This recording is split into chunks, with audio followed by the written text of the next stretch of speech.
Welcome to PharmacyToDose, the critical care podcast, where we're discussing critical care and its pharmacotherapy in a fun and entertaining manner. Each episode, we summarize the available evidence, discuss controversial issues, and provide practical take-home points with a subject matter expert. And I'm your host, Nick Peters. Wherever you are and however you are listening, thank you. QXMD builds mobile solutions that drives evidence-based care and clinical practice. So check out Read for easy access to research personalized for you.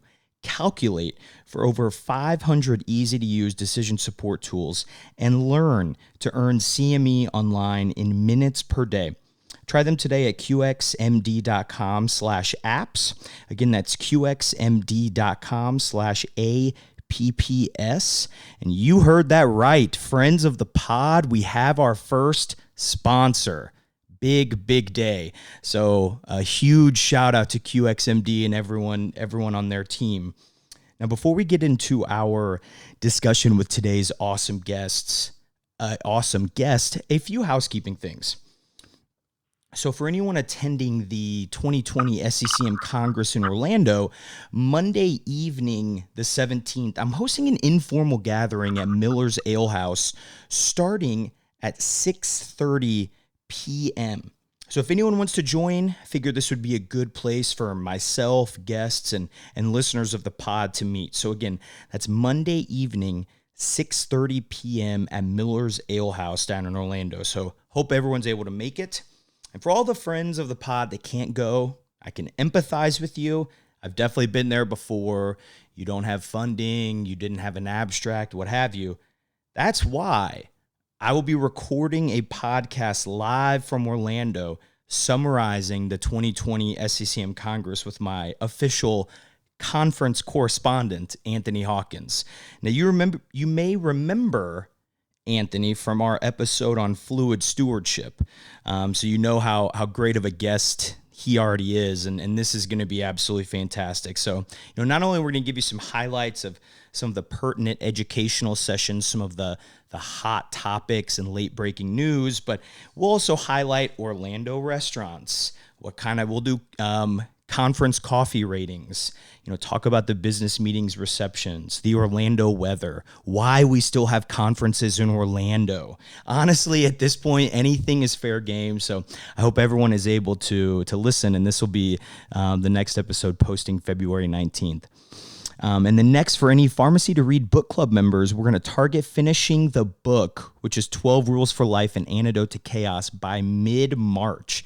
So we'll have some discussions on the Goodreads group and a Twitter chat towards the end of the month, but want to kind of keep everyone in the loop of it's not panic time yet, but we're certainly getting there if you want to participate in the book club. And then finally, there's some very fun things on the horizon for the podcast. But if you have any ideas for guests or topics, the DMs are always open. Feel free to slide in. That's PharmacyToDose, TO2Dose on Twitter or Instagram, or PharmacyToDose@gmail.com. Now, okay, friends, I'm so excited to introduce our guest today. We have joined by Erin Barreto discussing what else? Acute kidney injury. Now, Erin Barreto is an assistant professor of medicine and pharmacy and a medical ICU pharmacist at the Mayo Clinic. She has an NIH-funded research program focused on optimizing the use of renally eliminated and nephrotoxic medications in acutely ill patients. Erin, the queen of the kidney, how are you doing this morning? Hey, good morning. I feel like I learned a lot more about that podcast during the introduction than I even knew before. We got a lot of stuff coming on the horizon, some fun things. Now, your hometown is Moorhead, Minnesota, which, hand up, I had zero idea where that was until I looked at a map, but it's just outside of Fargo, North Dakota. Now, I've also never been to Fargo, but I love the movie. Coen Brothers, William H. Macy, an absolute classic. So I have to ask, how do you view Fargo? Is it as loved locally as it is nationally, or is there kind of a different vibe from the locals? I think the movie helped put us on the map a little bit, and now the show has a bit potentiated that. But I think Fargo is the bomb. It is the Fargo-Moorhead area in general is a great place to live and train and work and be. It's full of colleges, so it's got a lot of young people, a lot of motivated people, some really awesome small businesses, really good food. So I think it has quite a bit more than meets the eye. But admittedly, I don't love some of the, the results of having it be so acclaimed with the movie, because everybody assumes that we all talk like that and wear plaid hats and carry around chainsaws and rifles all day and things, and that's just not the case. Wait, plaid hats aren't that's not the attire that everyone wears. You don't go down Main Street and see 100 plaid hats. It's shocking. Now, I hear that I'm speaking to an amateur gardener here. Now, do you have any, funny stories on times that maybe went awry? Because I've certainly tried and failed miserably at getting a solid garden set up more than once. Oh yeah, the gardening game is very difficult. I usually have a lot of ambitions that start in March when I'm kind of tired of winter, and we plant a ton, and then in July I usually throw in the towel and the whole thing becomes a weed patch. But it's very surprising when you go to clean out in September, you find like an entire pepper crop underneath all of your weeds. I would say my arch nemesis plant is probably cilantro. Cilantro is just one that I cannot get to grow. And there's this whole thing in gardening where you like trim a little but trim often to kind of keep it flourishing. And every time I trim cilantro, I just kill it. So I have yet to succeed in that camp. It's just cheaper to pay 99 cents at the grocery store. Oh, and that's tough because cilantro is that's one of the Mount Rushmores of herbs, right? I mean, it's brutal. like cilantro and basil fighting for the number one spot. So that's a brutal beat. Now, I have some friends who grew up in Minnesota, and if you talk to them, they are adamant at how great of a state it is. And I'm assuming that you probably feel strongly about this as well, since you still live there. So I think I want to give you just a little bit of time to kind of give us, the listeners, the best sell as why we should come visit or even relocate to the land of 10,000 lakes. Well, it is a glorious place. And like you mentioned, I am clearly very, very biased. I grew up north, and then I trained in Iowa, and then returned here for practice now. And it's just really a lovely place to live and work. I think the people are wonderful people. People are kind to each other. They work together, and then generally have an excellent work ethic. But Rochester is especially magical. A hospital the size of ours, you usually have to go to an urban environment to get, which is not really my cup of tea. Having been from Far Moorhead, the big urban sprawl really stresses me out. So I think it is pretty cool to be able to live in a place that is a bit more approachable for me, and still be able to practice in the type of environment that we do. But Minneapolis isn't far, and there's sports teams and concerts and art and good food. And if you can get into Four Seasons activities, like we snowboard and ski, or in the summer pontoon on the lake, there's so much to love. So I would strongly recommend it. You really can't beat it. Plus, we don't have, some of the climate change things and all that stuff that's happening on the coast. We just have good old fashioned cold. So, wow, that was a fantastic hard sell. I feel like I'm pulling up my Southwest app right now, taking a look at what prices are.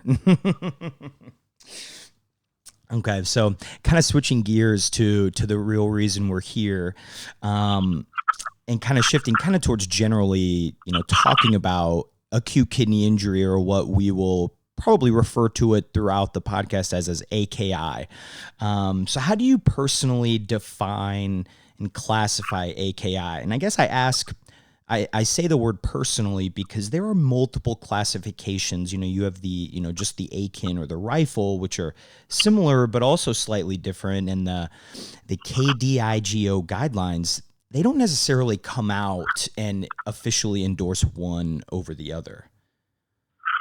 Yeah, so I think it's a really important question, and it's a bit about a history lesson. We're talking about what kidney failure looks like over the last 15 years. So I guess if we had a time capsule and we were to think back what it was like before 2004 when ADKI proposed the rifle criteria, we essentially didn't have anything to standardize our definition for what at that time we kind of broadly referred to as acute renal failure. So think of it like sepsis before we had the bone criteria, or sepsis before we had 2 out of 4 SIRS and source of infection. We really weren't talking about the same thing all the time. So as a result, what we were calling short-term kidney dysfunction varied considerably. So we had a really tough time defining in epidemiology what the incidence of it was, what the prevalence was, and what the kind of short and long-term outcomes were. And because of that heterogeneity, there was all sorts of issues with our understanding and approach to studying prevention agents and treatment agents for AKI. If you can't figure out what to call the disease and you can't do it consistently, you really can't actually evaluate or implement new treatments. So rifle was a huge advancement at that point. And it set forth, these 5 stages: risk, injury, failure, loss, and end stage, that were based on serum creatinine and urine output. And after rifle, I think there was a lot of crystallization around the concept of staging acute kidney injury. And a lot of evidence is starting to come out. And akin, or akin, depending on how you pronounce it, was an incremental advancement on top of rifle to demonstrate that even the small changes in serum creatinine that you can observe over a short period of time, which they specified as 0.3 milligrams per deciliter over 48 hours, would meaningfully alter a patient's prognosis or future deterioration. So as a result, when you look at rifle and you look at akin or akin, you can see that the primary difference really is in the stage R for rifle or stage 1 for akin. KDIGO sought to continue to build on this by taking the best of all of the worlds and kind of amalgamating them into a single definition, which now would, I think, very fairly be described as the standard of care. And they put it out into their guidelines in 2012. So it includes a lot of the features of rifle, with the carve-outs in that the L and the E are more long-term prognostication. So those no longer are really a primary part of KDIGO. It focuses on the 3 stages, and it includes temporal patterns as well as these incremental changes in serum creatinine in the lower stages. So I think there has been substantial improvement in our interpretation of acute renal failure, or now acute kidney injury. But if you think about it, this is only 15 years old. So in general, we're relatively young in the world of evidence, and I think a lot more will need to be done. As we look towards the future, the guidelines were published in 2012, so I suspect we are due for an update at some point in the coming years. And there's probably going to be an acknowledgement that the functional biomarkers that we're using, serum creatinine and urine output, will need to continue to evolve to potentially include other types of biomarkers. And also we might need to tailor our strategy to talk about AKI with more specificity, meaning referring to subtypes. We know that, for example, sepsis-associated AKI versus cardiopulmonary bypass-associated AKI are not the same. The physiology is very different. So including them all under the umbrella of AKI probably is making it difficult to tailor our medication treatment strategies and our investigations and research. It would be like saying all shocks are the same, therefore we should treat them all the same, and that's just clearly not the case. So I think as we move forward, that's what we're going to kind of see. We're going to see this evolution in the staging system that might include a little bit more in different types of tools to assess acute kidney injury or diagnose acute kidney injury. We're probably going to see some fracturing into different buckets of how the acute kidney injury came to be. Now, would you say we're moving towards the direction of subspecifying kind of this type of AKI? Because what you're saying makes complete sense, and the shock analogy is perfect. But would you say we're moving that direction, or is this kind of more on our wish list right now?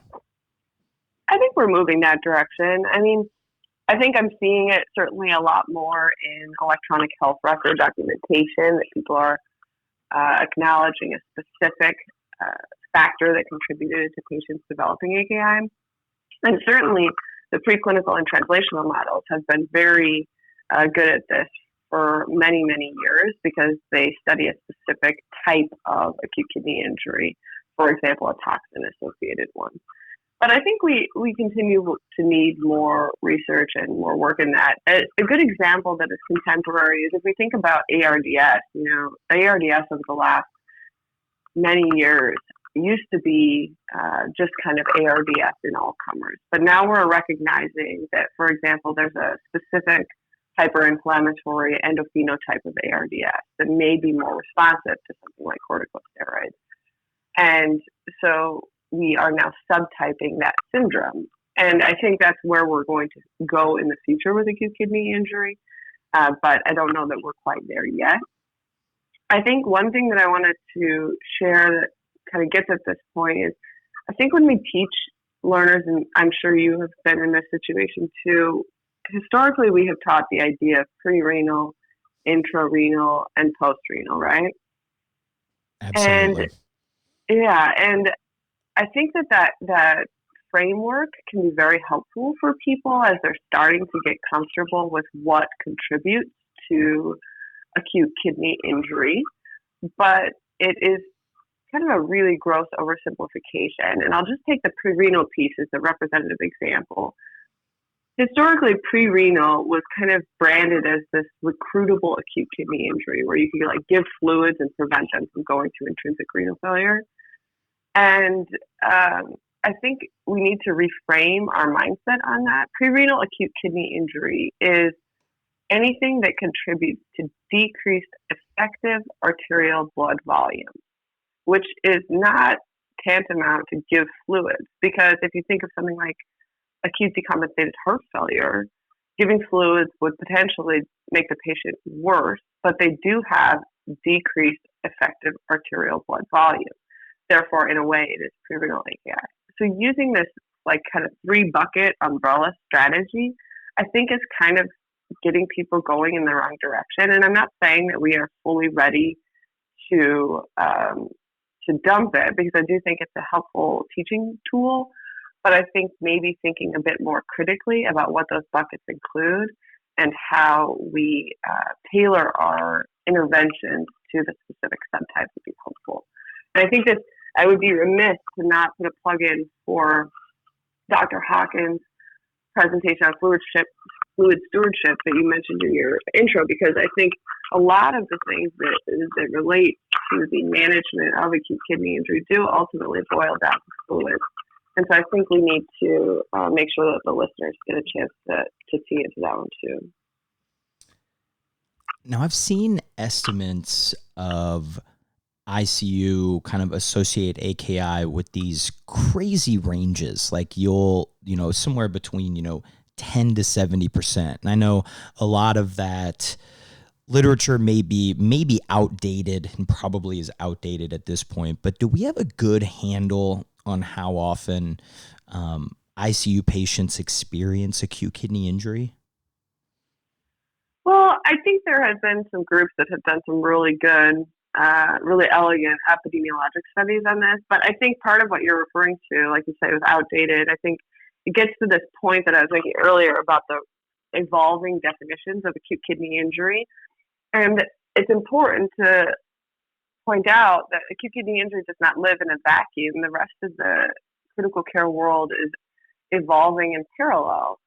So, for example, from 2004 to 2020, there has been considerable evolution in sepsis management, right? So how we understood early goal-directed therapy in the last 2 decades has changed dramatically.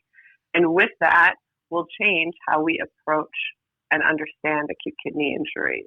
I think in general, some of the most contemporary estimates probably put it around 20% of all critically ill patients are going to develop some form or stage of acute kidney injury or bring it with them from the community. But depending on your patient population, the prevalence can be quite a bit higher.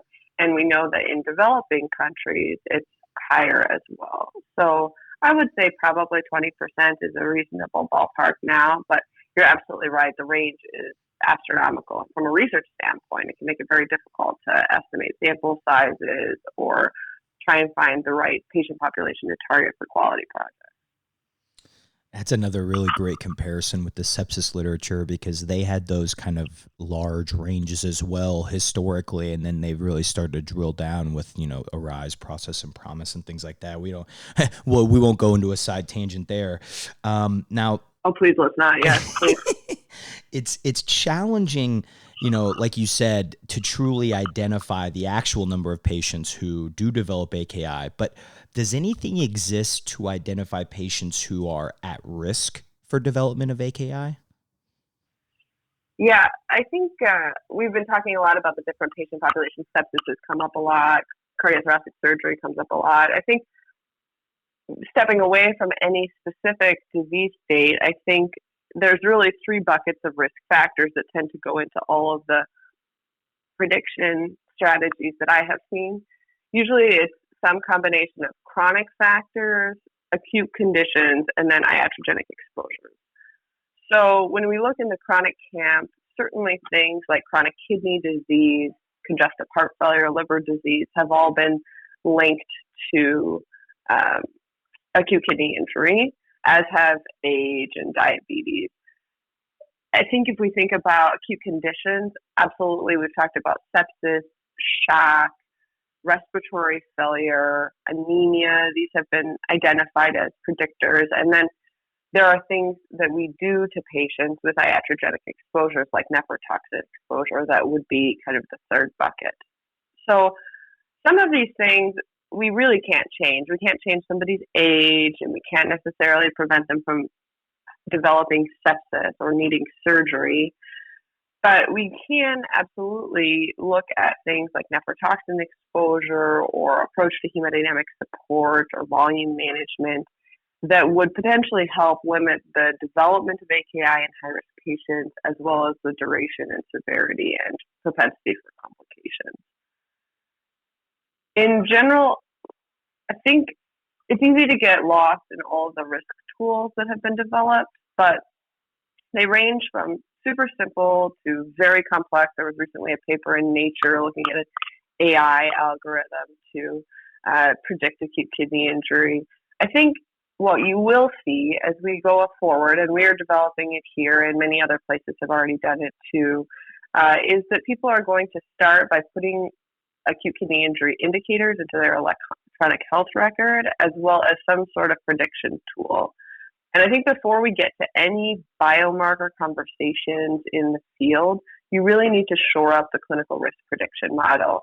So I think as an example, if we think about heparin-induced thrombocytopenia, that would be something that pharmacists are pretty familiar with, I think. We don't just march around the ICU checking PF4s or serotonin release assays on everybody. That would be wasteful and very confusing. Usually we try and use some sort of clinical tool to identify high-risk patients. For example, you could talk about 4T or some other clinical risk prediction tool. And then in people with a high pretest probability, then you might move forward with the biomarker evaluation. And I think the same is true with AKI risk prediction. You need to shore up the clinical risk prediction based on tools that we already have, which in many of these models have pretty good performance, and then you can talk about adding other tests on top of them to further reinforce it. That certainly sounds like the next step, because based on the risk factors that you kind of laid out, either, like the non-modifiable like age versus the modifiable like acidosis and things, it sounds like just about everyone is at risk of it for the most part.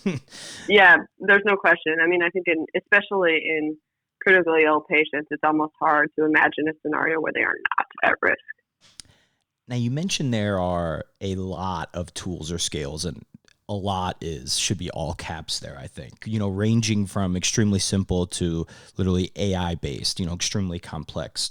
Now, Do you personally have any preferred tool or scale that you use for kind of clinical risk prediction? I'm always jealous of the cool cardiology people who have fancy named trials and scales of all kinds. You know, they've got Chad's Too Vast and Hazlitt and all this stuff. The nephrology people have yet, I don't think, I haven't seen one, to come up with a really sweet name for a risk prediction tool. But one that I like that we were a part of helping to develop with University of California, San Diego, is this nice kind of simple tool published by Rakesh Malhotra in nephrology dialysis and transplantation that includes a lot of the factors that I mentioned earlier. And so maybe you can link to it for your readers in that, or listeners in the podcast notes. I definitely will. And I'm right there with you in the envious of our cardiology colleagues. You know, they have names for everything. And when it's named, it just for some reason, my brain makes it a little easier to remember with all the other stuff. So much easier to grab onto. Yeah.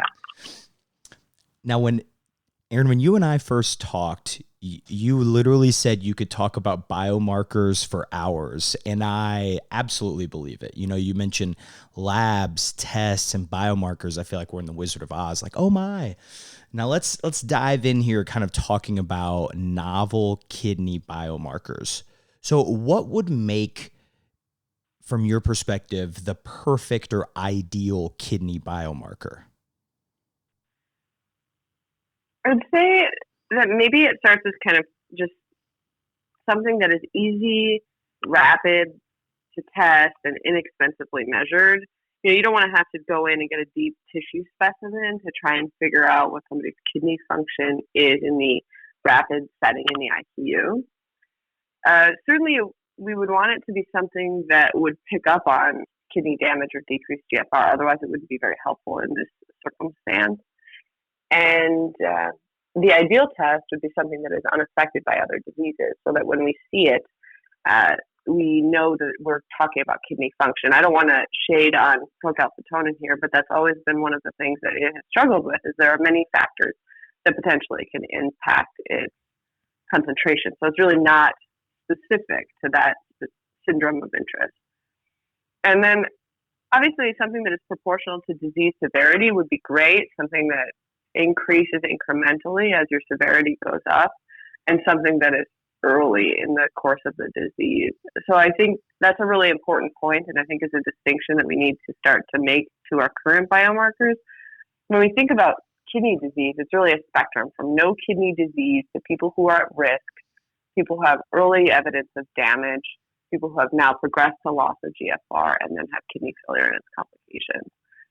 So ideally, what you'd like is something that is an upstream tool that picks up those at-risk patients or those early damaged patients before they progress to full loss of filtration function, because then we could potentially still do something to rescue them. Now, how does this, this ideal biomarker that you kind of just laid out, and sounds really great if you're in the development market, but how does that ideal biomarker compare to our current standard, which I think most would agree, just like you mentioned, was serum creatinine and urine output? Yeah, they tick some of the boxes, but they don't tick all of them. So I think if we start with urine output, I think urine output is a really nice qualitative tool. It's not really a quantitative tool. You can't say the urine output dropped by 50%, therefore I have to decrease my drug doses by 50%. And as any good bedside nurse, I think, would tell us, it can be very challenging to measure accurately, especially in an era where we are trying to decrease Foley catheterization. It's also really heavily affected by things that our listeners are very informed about, like hypovolemia or diuretic use. So while it is, nobody wants to keep their urine, so in that sense, it's easy to measure and it's rapidly and accessible.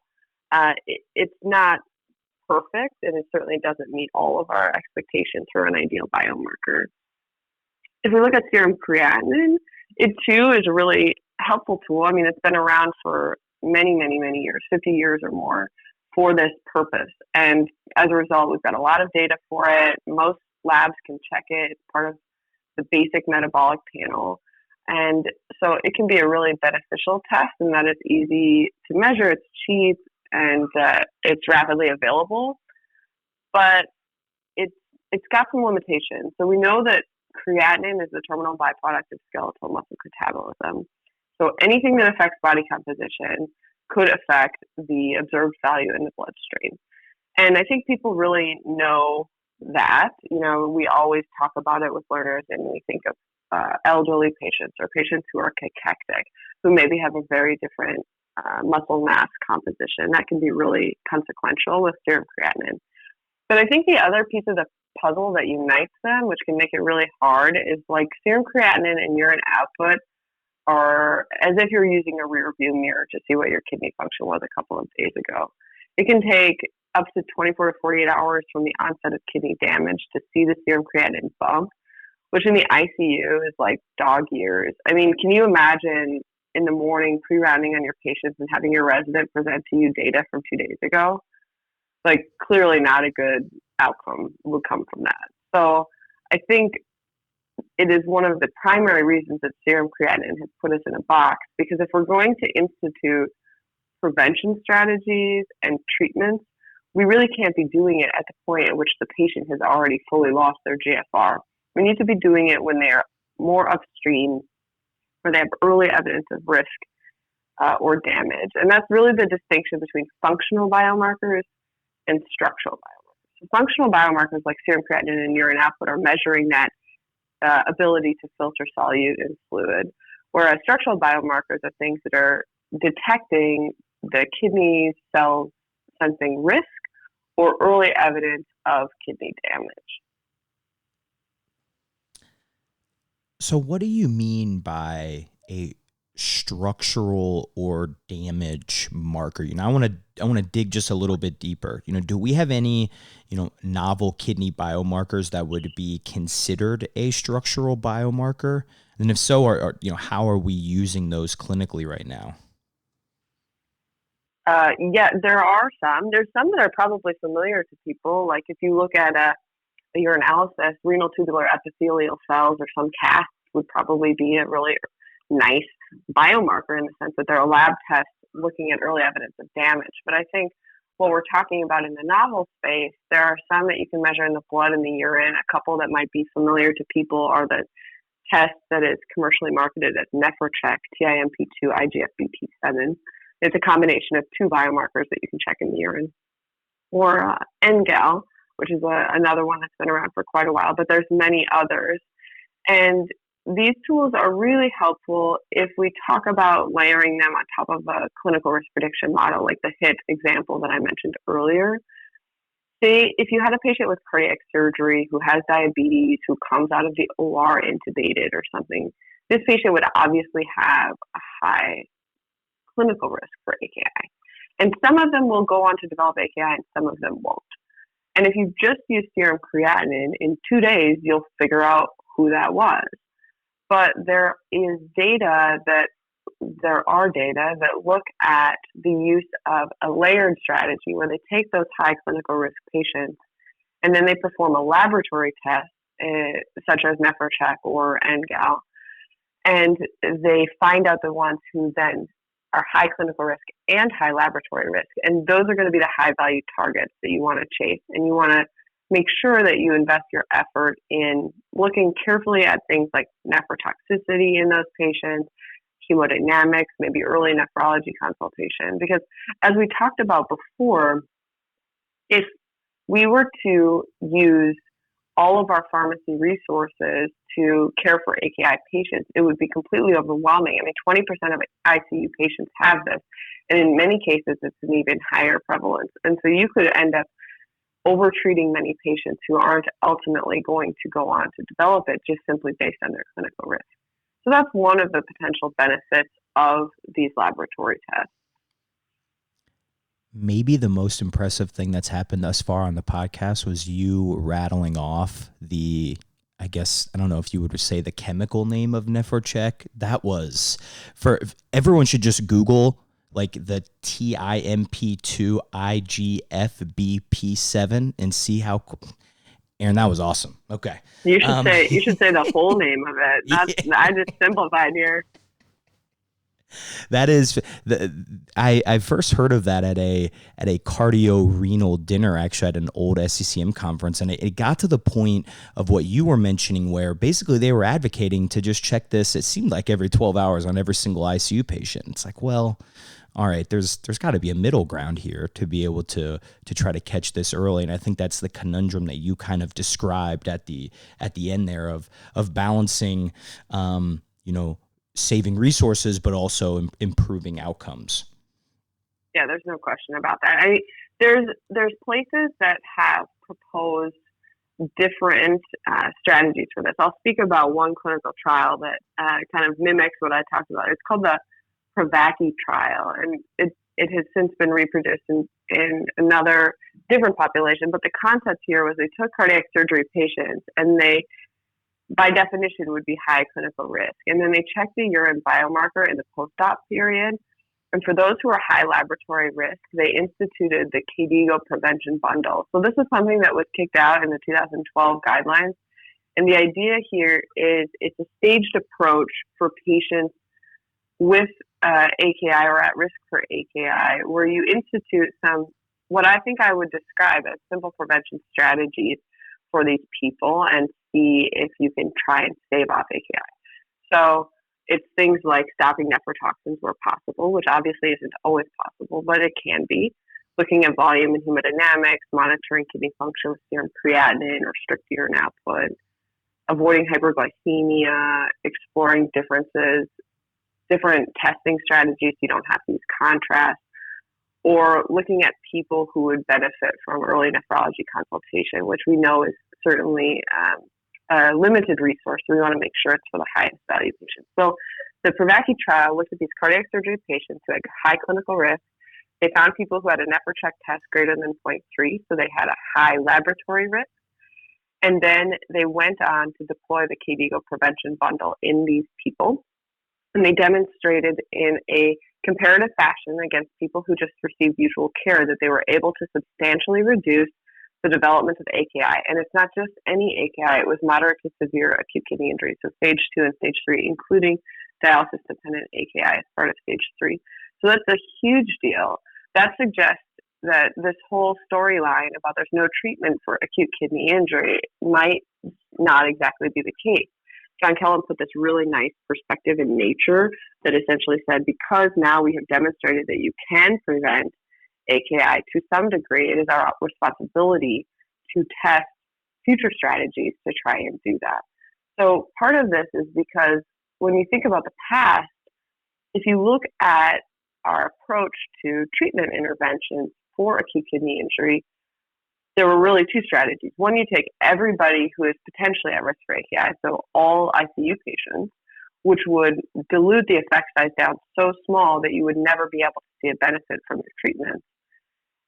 Or you take only people who have demonstrated acute kidney injury based on, let's say, stage 2 or twofold increase in serum creatinine, and by that point, the ship has completely sailed on them, and we can't rescue their kidney function. So now this idea with novel biomarkers is that it could enrich the patient populations that we include in prevention and treatment trials so that we could potentially identify those upstream who still have a potential to benefit from the intervention. I don't know, that maybe was a really long-winded answer for your question. No, I mean, that was kind of like in a trial setting, kind of like the solution to the problem that we were laying out, right? Is that they didn't just necessarily test every single person in an ICU. They tested specific high risk patients and found really positive results. I think unfortunately the problem is you gotta, you have to spend an initial money to make those initial improvements, right? It goes back to the C-suite folks. Yeah. Now, that's kind of a perfect lead in because, you mentioned, identifying those at higher risk from biomarkers or using a clinical risk predictor scale? And if we do, and we find that there are patients who are at higher risk of developing AKI, is there any recommendation or anything on what we should do to help prevent? I know you mentioned the prevention bundle, but is there anything else? I think the answer to this all comes back to some just good old-fashioned quality improvement, which is extremely hard. So I'm not trying to trivialize that by any means.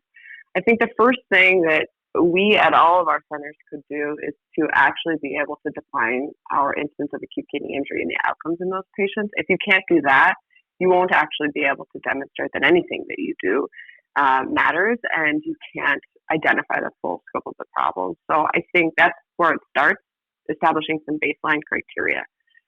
And then once you get that, then I think probably looking at some areas of interest. It's not about trying to tackle the whole very, very complicated network of acute kidney injury development and management, but focusing on something that is relevant for your ICU.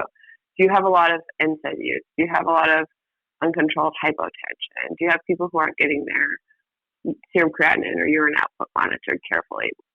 And I think many of us would think, of course, we're doing all of those things already. But I'll tell you that if you look at the Prevalence trial or any other quality of care data in acute kidney injury, we're just not. We think we're doing better than we are.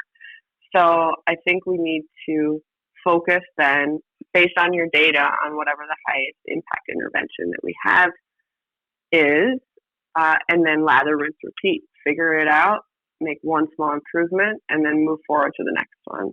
I think as a pharmacist, one of the things that is emerging, and I credit Sandy King-Gill with a lot of work in this, is that when we often think of nephrotoxicity, we think of it as single agent nephrotoxicity. But if you step back and you look at something like nephrotoxin burden, we give people a pile of drugs in the ICU. And while many of them are essential, like something like antibiotics, where it's often very difficult to change, many of the other ones we could consider a therapeutic interchange for something else that would be very suitable in their cases, at least for the short-term time being while they are at risk. And I don't want to say this to upset the ID listeners that you have, but I do think that it's probably reasonable to talk about nephrotoxin stewardship in tandem with antibiotic stewardship, because I would argue that it's probably not actually in our patient's best interest if we have somebody who is one nephron away from long-term dialysis to withhold from them a non-nephrotoxic restricted antibiotic just because of formulary. So I think perhaps in those cases it would be prudent to hold the line a little bit more and really push back to try and individualize the approach to care that we deliver and reach across the aisle in some of these cases to individually manage the risk. That was a scorching hot take right there, but I don't disagree with it. I don't want to, I'm not trying to like promo lanazolate here or anything, but I do think that we get in this habit of saying that patients can't get these drugs, when in reality, like the need to prevent resistance versus the need to not doom a patient to dialysis-dependent renal failure for the rest of their life potentially is a really important discussion that I'm not sure that we're having as often as we could. That is an absolutely good point there, in that I don't think we are, and it's very easy for us as pharmacists to move away and kind of go to the dosing vanco, what have you, for the infection. And you mentioned the low-hanging fruit. Sometimes it's easy to identify and hard to implement, but that's just, the high-quality critical care things can really make a big difference there. No question. Now, so far we've focused on those structural or damage kind of biomarkers. So let's shift gears here a little bit and kind of talk about some of the other functional markers. So there are many existing equations to assess kidney function and guide drug dosing. So Erin, we need your help. We need you to help us comb through these. So when we're kind of thinking about, and let's kind of, we'll tailor to one group, thinking about our inpatient ICU patients. Should we be preferentially using any of these equations or tools? And when I say equations, I'm thinking like a classic equation would be like Cockcroft-Gault, for example, or something like that. There are so many equations. There's equation confusion. So I think maybe to answer your question, which is appropriate for ICU patients, I'm going to step back and maybe just talk about them in general, and then perhaps we can get into that a little bit more. I think when you think about Cockcroft-Gault, like you mentioned, or some of the other ones, MDRD or CKD epi, I'm going to call them all EGFR here, even though that's not 100% precise, just for clarity. It's kind of like Marvel movies. So my husband is constantly trying to make me watch these movies, and it's like the origin story. Before you understand how they can be used for adult ICU inpatients, you really have to go back to where they came from to think about how they apply. So if we think about what the objective of these equations are, usually what they do is they take some sort of criterion standard. Usually it's measured GFR. So a measured GFR is something, we'll call this like the truth. This is what your true kidney function is, or the North Star. And so the way that you would get that is you would administer a patient an exogenous compound, typically something like iosalamate or inulin or iohexol. And then you would measure the plasma or urinary disappearance of that compound. And those compounds are freely filtered, not reabsorbed or secreted. So it gives you this true sense for what their kidney function is and what their GFR is. And then they develop using typically regression-based strategies equations to predict that criterion standard. So if we think about what we're talking about here, that had no comments. I made no comments about medication dosing at all. Using EGFR tools that were validated and developed to predict measured GFR for the purposes of medication dosing is a secondary intent. So while I think it is probably accurate to say that the most contemporary equation, like the CKD epi equation, particularly the one that includes the creatinine and the Cystatin C, is the best predictive equation across patient populations in the outpatient setting for the prediction of measured GFR, that really doesn't say anything about its role in drug dosing. So quibbling about equation desirability or getting lost in the equation confusion really depends on what we're evaluating. Are we trying to do what was done when they developed it, which is predict measured GFR? Are we trying to diagnose CKD in the clinic? Are we trying to predict a patient's risk for long-term dialysis dependence? Or are we trying to dose medication? We want all of them. Yeah. We want all of them. As a pharmacist, I want to preferentially focus on the last one because I think some of those other ones are a really big can of worms. But pertaining to the last one, I think using these various different equations, there's like 100 of them, I'm sure, to predict drug dosing, I think the place that I would start is if there was a specific package insert recommendation for a certain equation, which is extremely rare to see, then I would use that. But that's very unlikely that people are going to be able to find that. It's also probably prudent to share that the FDA put out a draft pharmacokinetic guidance document about 10 years ago that I think is in revision right now.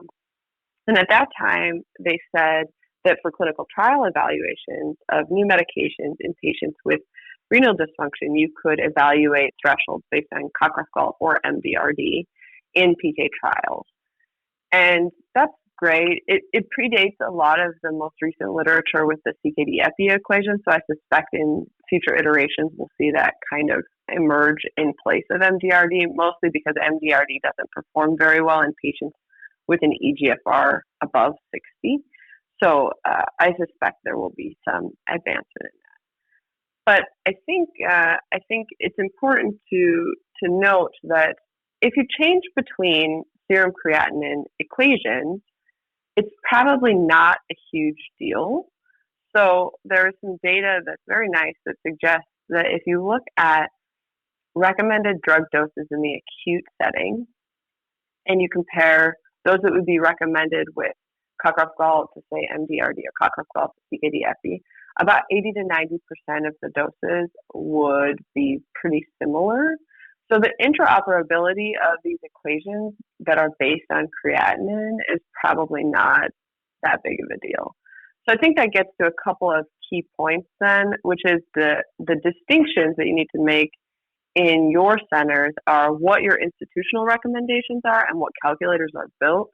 Almost every place now has an EHR, and most of these EHRs have some kidney function equation that has been built and some clinical decision support around it. So it's important to understand what you have, what the logic is for it, what the cutoffs are for it. And then another piece is the units of measure.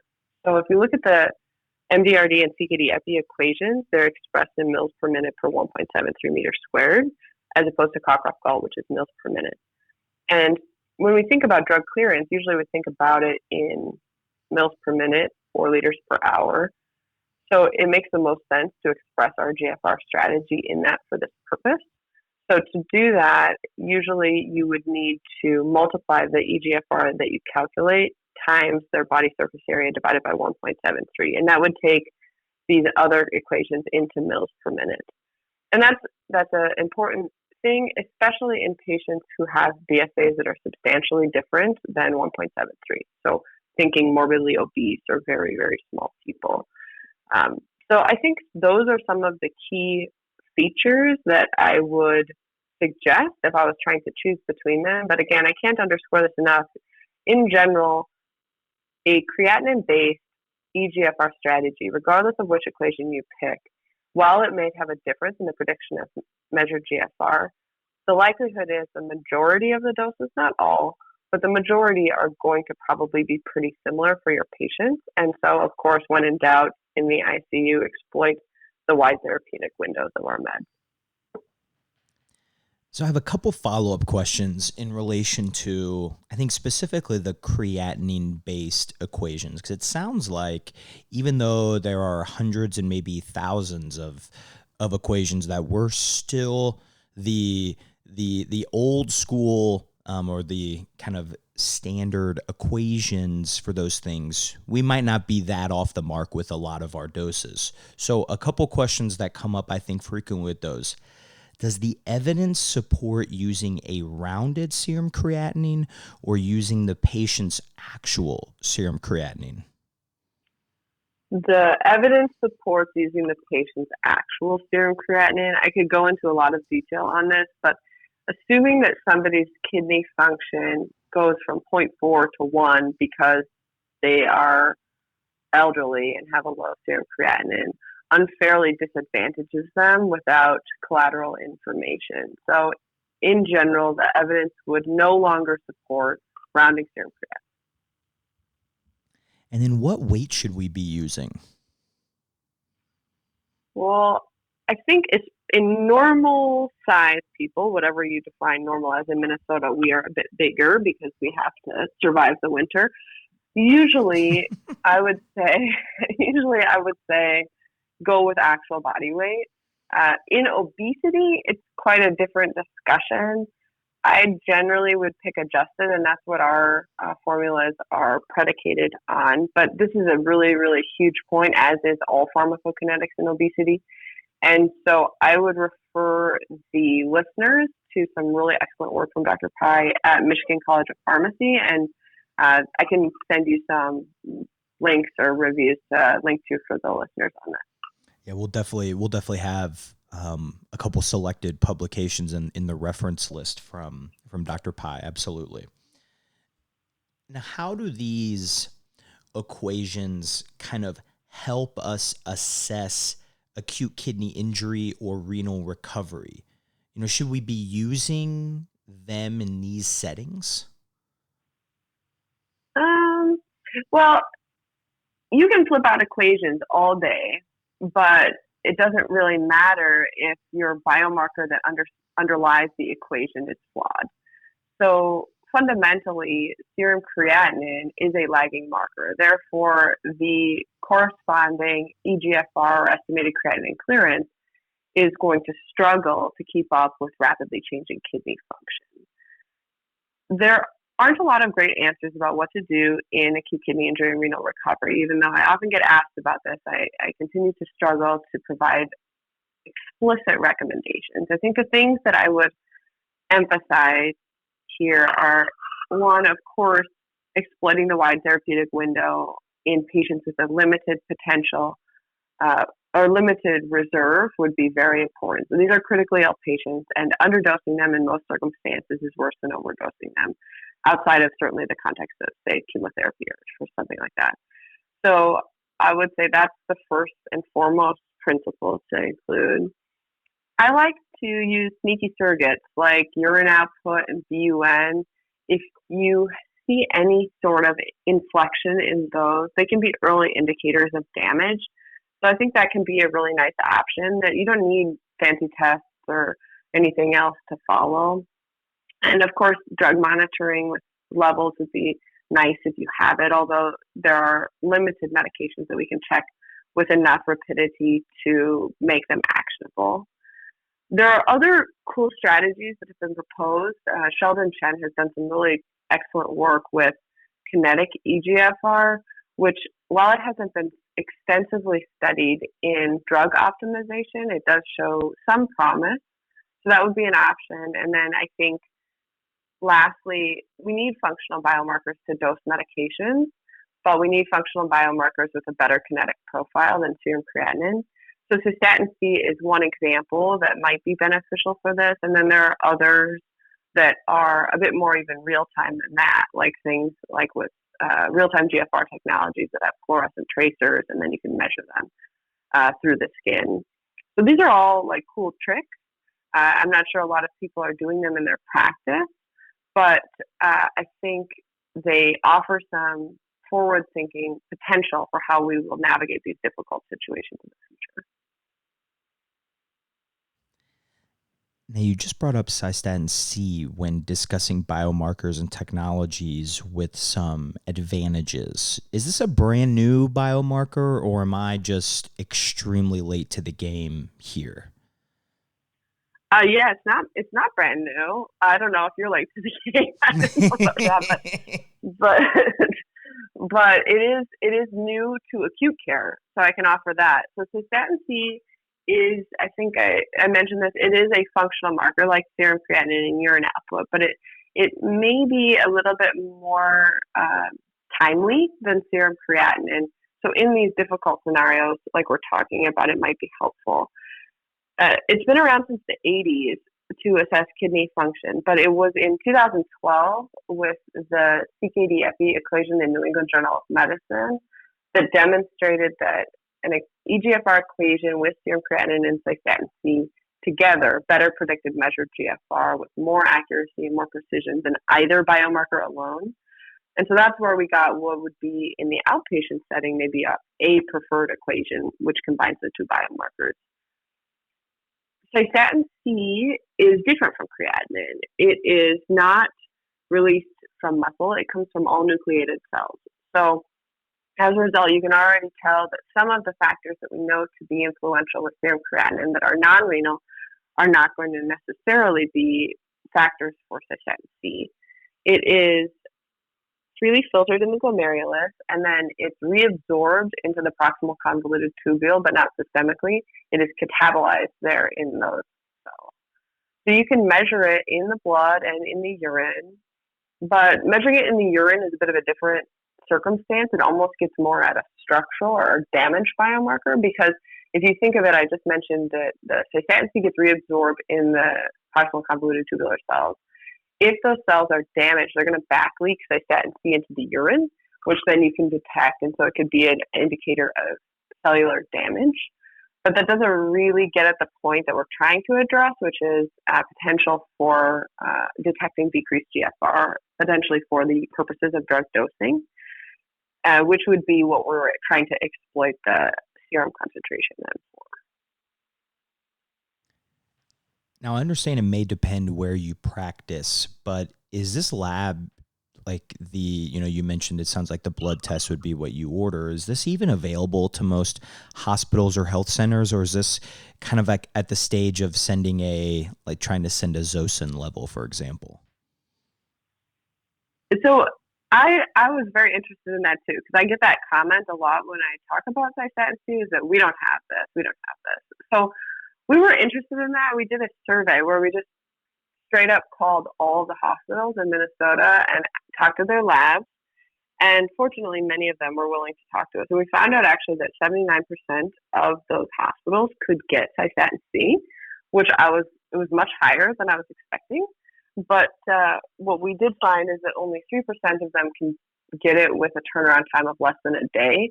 Most of the time, it's like a 2 to 3 day turnaround time with couriers and third-party labs. So that certainly effectively precludes inpatient utilization.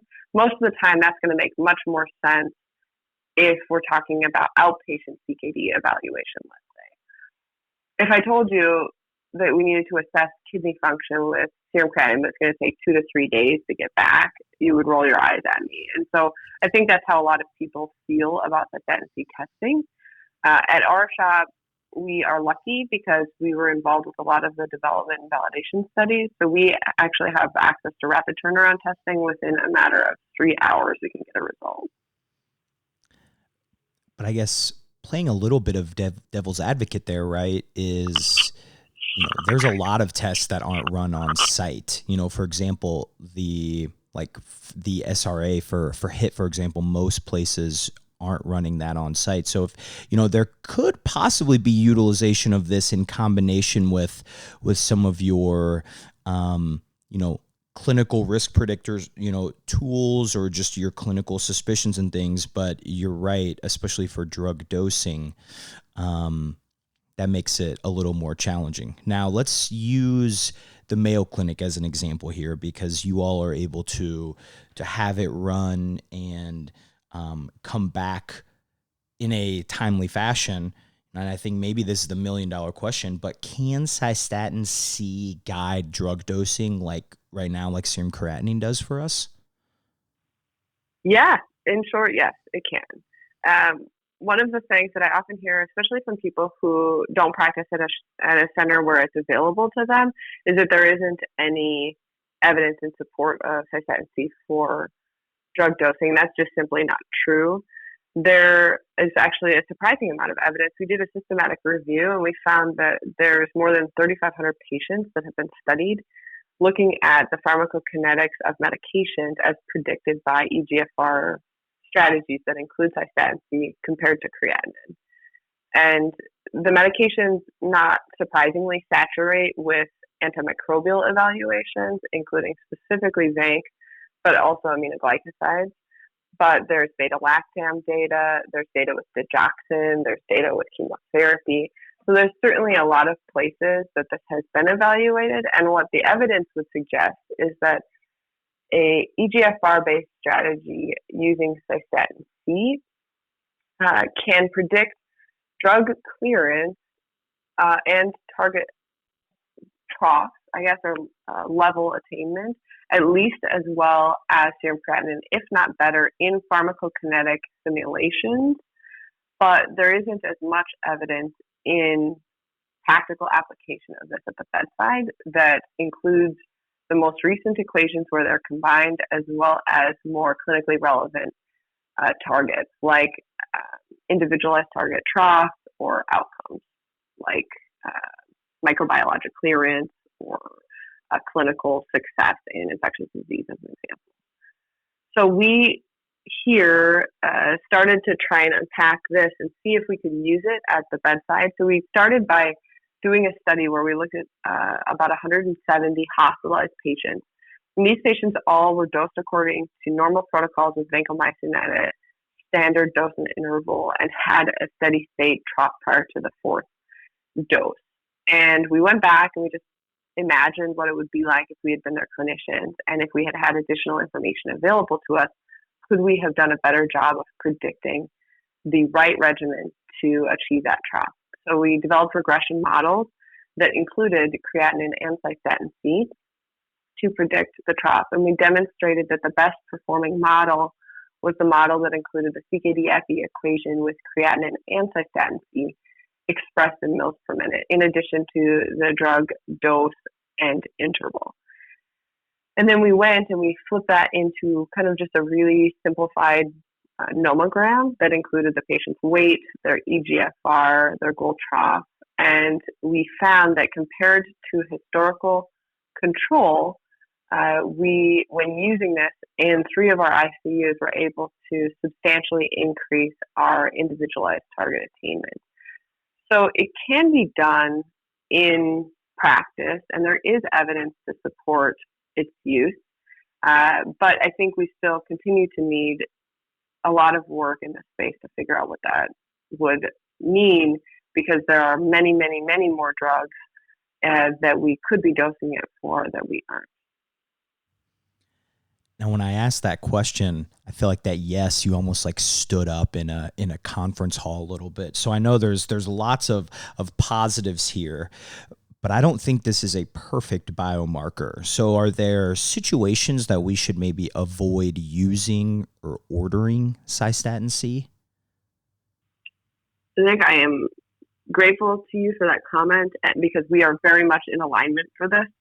I think sometimes if people read papers that our group writes or follow my Twitter or whatever it happens to be, people assume that I am obsessed with this.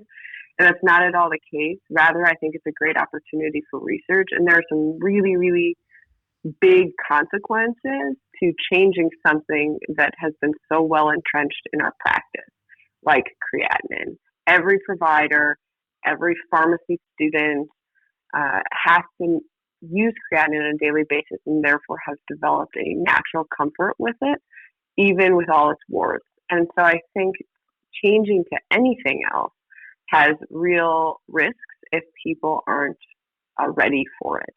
So I think to highlight a few key points, and this is something that I really hope that if people only take away a few things from this talk that they listen to, with any test, whether it be Cystatin C or something else, it should only be used if it helps your decision making. And I think that that's intuitive, but given the slippery slope that can happen with testing, I think I just really want to underscore that.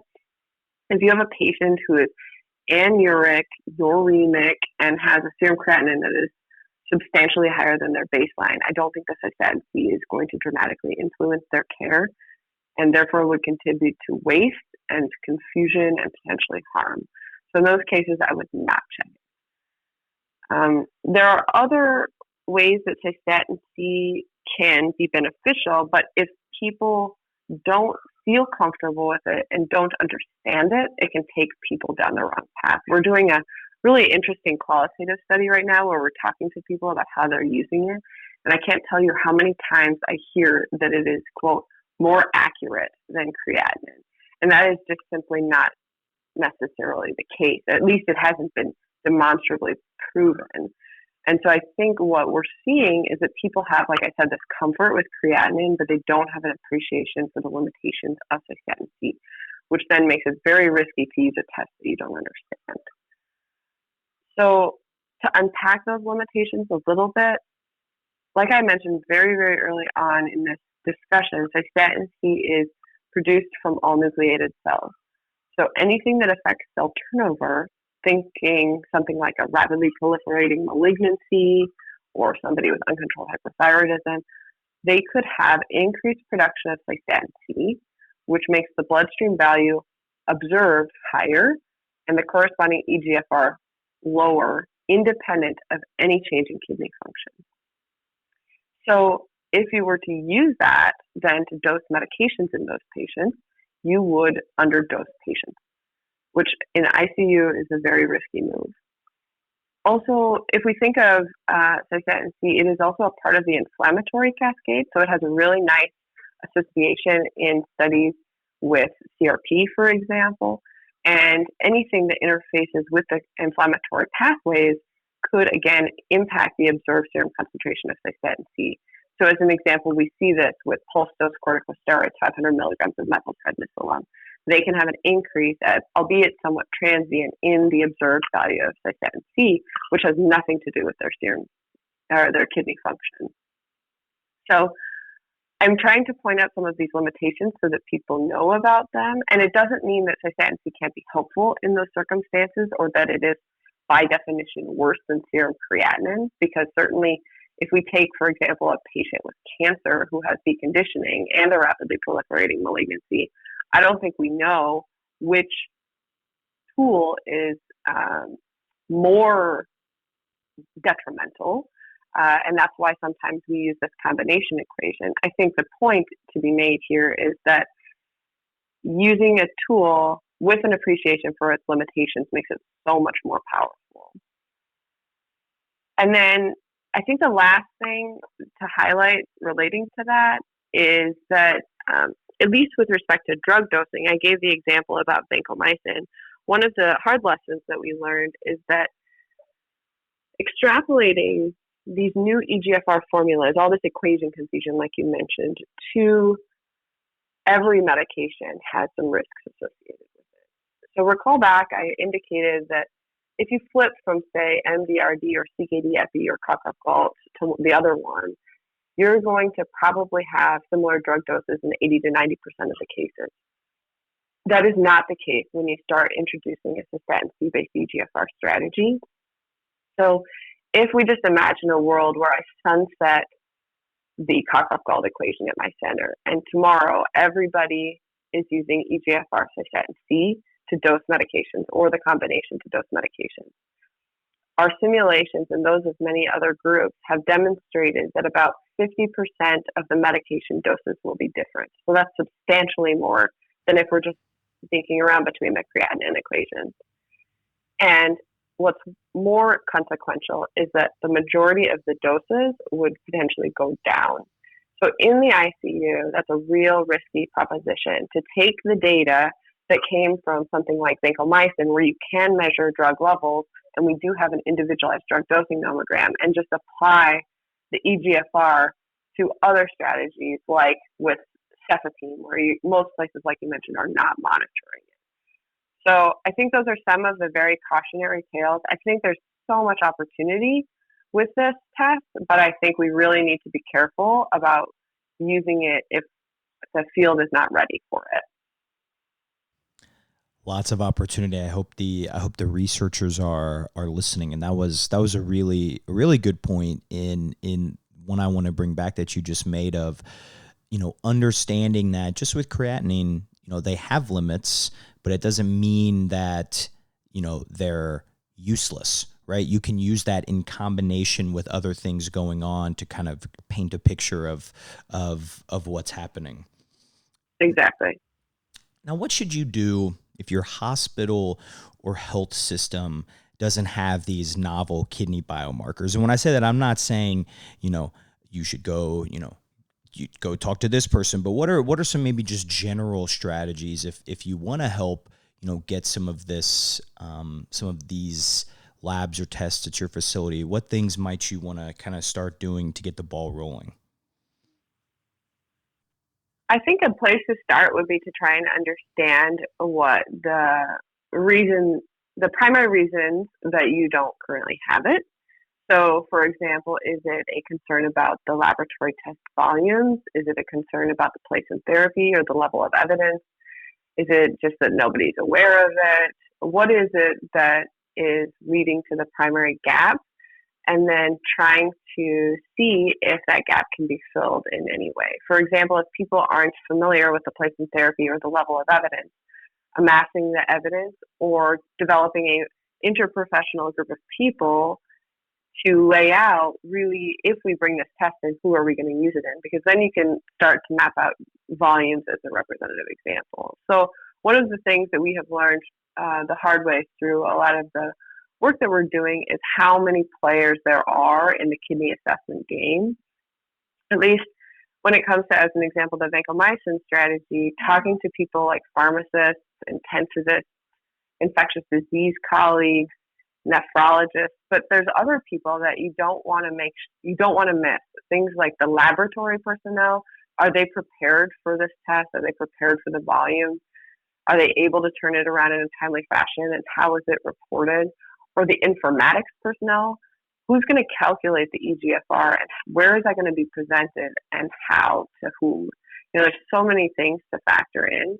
So I think, figuring out what the barriers are and then figuring out what people need to be at the table to address those barriers. Because once you put a test into practice, it's a lot harder to constrain. We have seen that here. If you look at our last 10 years of data on inpatient Cystatin C utilization, we've seen almost a 30-fold rise in the last 10 years. And it's because we don't really have protocolized use. And so there is probably some harm, waste, and confusion, like I mentioned earlier, that is being introduced with this test being delivered in a bit of an unbridled way. Multidisciplinary involvement. I feel like we need to yell that from the rooftops. If anyone's ever tried to make a protocol or get a new initiative without getting all of the disciplines involved, I think you learned very quickly to not forget that the first time. So I think that's a really important point, because, you mentioned lab and, our informatics colleagues, these things can touch places that you don't necessarily anticipate when you go about trying to create a new protocol or something. That's for sure. Now, what is your favorite website or maybe like smartphone application to calculate these equations or clinical risk predictor scales? Because a lot of these equations are complex, and I think having a calculator makes actually applying them to patients easier and probably more likely. Yeah, so at our center, when we were first doing stuff for the vancomycin projects, we calculated Cockcroft-Gault-based creatinine clearance normally, and then also had the CKD epi single biomarker in the wrong units for this purpose reported in the EHR. So we really didn't have the equation that we needed to be able to use the nomogram. So as part of that, we just used the National Kidney Foundation's online GFR calculator for the CKD epi equation. And I think that's a really great publicly available free resource that people can get to. You can do single biomarker, you can do mil per minute or mil per minute for 1.73 meters squared. So if this isn't currently available at your center, and it's Herculean to develop a new eGFR equation and in an EHR. So I think if that's the case, using some of these other tools can be really helpful. And then I think for drug dosing, when we were doing it initially, we just had like this piece of paper to dose medication, because this was a pilot for Vanc, and we recognized that's not sustainable. So we just developed it into a simple calculator where you plug in their serum creatinine, Cystatin C, height, weight, age, sex, race, in addition to what your goal is, and it will be shot out to you with the nomogram, and that's on QXMD, and it can be downloaded onto your smartphone. So it's a really easy tool that I use routinely when I'm in the unit. A call back to the sponsor. That was very organic plug there that I support. I think that's a great idea. Now, Erin, I can't have you on without asking just some general questions about AKI, but they don't necessarily fall into a specific category. So we're going to call this the potpourri section. So I have a few things written down here, and what we'll kind of do is, because I think some of these, the responses maybe more comical than others, but I'll just say the topic and kind of let you briefly talk about kind of what you think about it. How's that sound? Okay, that sounds good. I'm a little worried about where this is going. All right, so the first one is Vosin, and you heard that right. That's a new drug. I'm trying to trademark a vancomycin into one so that we can all become rich, but Vosin-induced AKI. Ooh, yes. Well, I'm not that old, but I have been in practice long enough to see this merry-go-round, go round and round, and it reminds me a little bit like cefepime neurotoxicity of a few years ago, which got hot, and now it's kind of chilled out a little bit. I feel like Vosin-associated AKI is this year's new thing, and I think if you stay in the game long enough, this one will go away and we'll find a new one, and we'll just kind of keep picking which antipseudomonal beta-lactam frustrates us. I think to the question at hand, there was some early evidence that suggested maybe this risk was higher, and it was evidence that was a little bit difficult to apply specifically to critically ill patients. And we have demonstrated now that probably with short-term exposure choose Zosyn and vancomycin, that the risk is considerably lower than we previously thought, especially after adjustment for all of the other risk factors that are associated with acute kidney injury in a septic patient. I think if people remain skeptical about my comments, I would probably refer them to this really great paper that just came out in JACC from Dr. Mark Sheets' group at Midwestern that used a really nice rat model to reinforce that this is less of a thing than we previously thought. I'm not saying that it is not a thing, but the jury is probably still out on the attributable risk associated with long-term use, dose-dependent things like extended infusion or AUC-based increases in risk. I don't think we really know yet. So I'm sure we'll see many more papers on this in the future, but I personally am not enthusiastic about kneecapping teams who already have very few drugs to choose from based on what I'm seeing in the evidence. I agree with that. Yeah, I am not old enough yet to have been in the part where you see kind of the train come back around, but you're absolutely right that I think this is it's just a revolving door of focusing on a specific adverse effect of our anti-pseudomonal beta-lactams. Now I think you just called me old. No, you said you weren't. I'm saying I'm with you. We're the young guns here. That's what I'm saying. Right. Now the next one, and this is a cardiothoracic surgery special here, which is administering loop diuretics with albumin, the push-pull method. Is this something that do you like? Do you use? What are your thoughts on this? Yeah, it's not my favorite. We don't have a particularly rigorous albumin restriction here. So it's an intervention that I rarely stand in the way of if it's going on, but it's not generally something I reach for. I think in order to appreciate this intervention, maybe I would refer people, there's some nice blinded randomized controlled trial data looking at hypoproteinemic patients with ARDS that demonstrated that the use of 25% albumin in conjunction with furosemide compared to furosemide alone improves the magnitude of hypoxia and the net negative fluid balance better than just the furosemide alone. But generally, it's not my go-to, and I think fluid stewardship is much more about all the things that Dr. Hawkins mentioned, and so generally I probably wouldn't reach for it. But I do, for full disclosure, I like a good thiazide with a loop chaser. I think that can be a really helpful strategy, so that would probably be my first go-to. That kind of sounds like a cocktail right there. A good thiazide with a loop chaser. A really terrible cocktail that makes you go to the bathroom.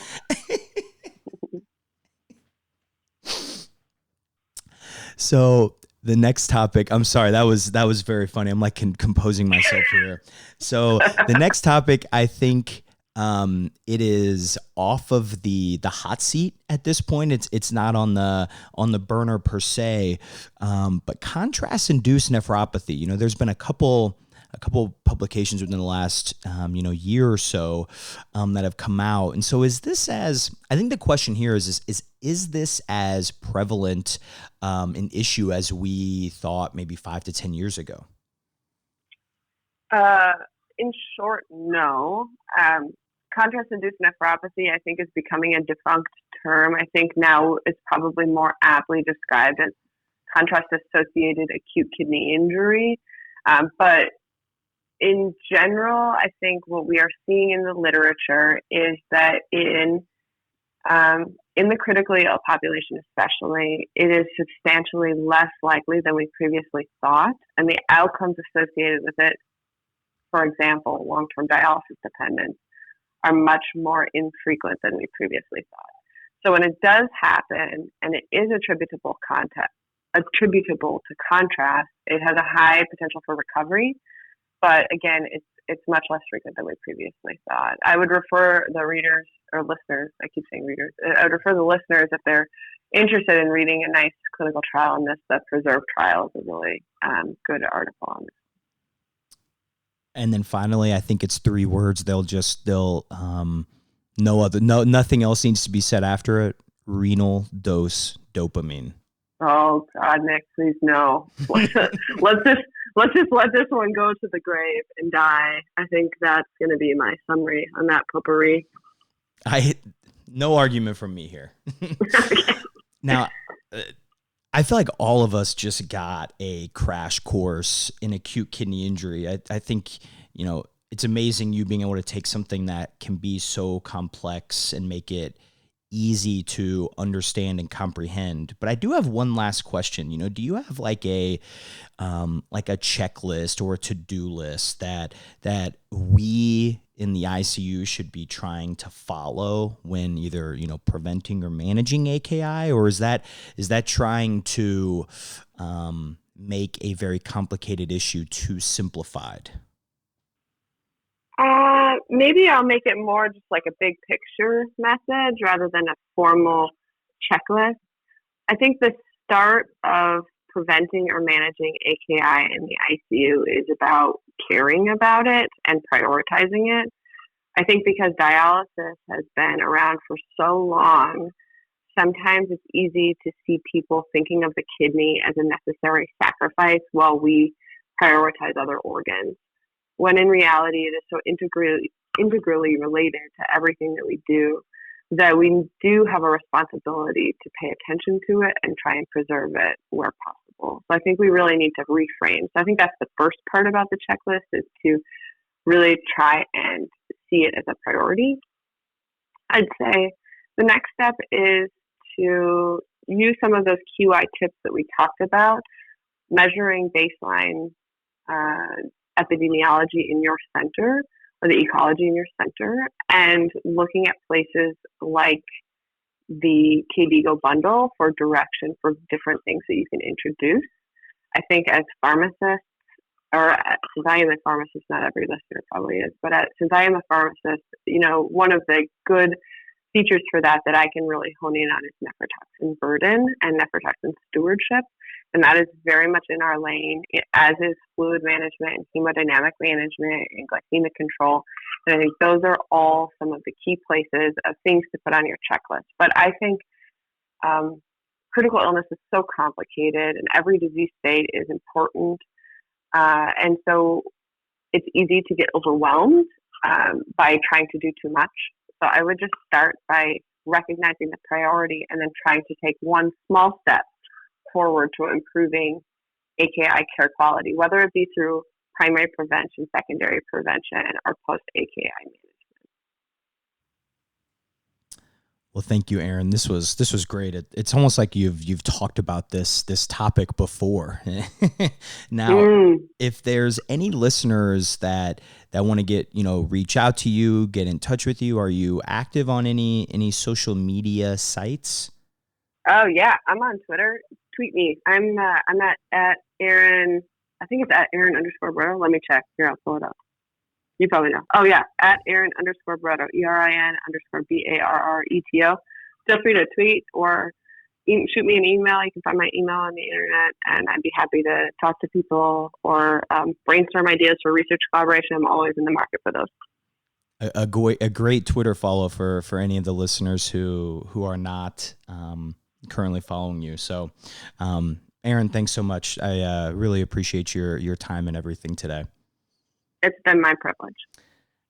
Another huge thanks to Erin Barreto for taking the time to join us today. And as always, want to give a massive thank you to you, the listeners, because obviously this podcast doesn't exist without you. Like we mentioned in the beginning, send me any feedback, positive, negative, guest ideas, topic ideas via Twitter or Instagram at PharmacyToDose or via email at PharmacyToDose.com.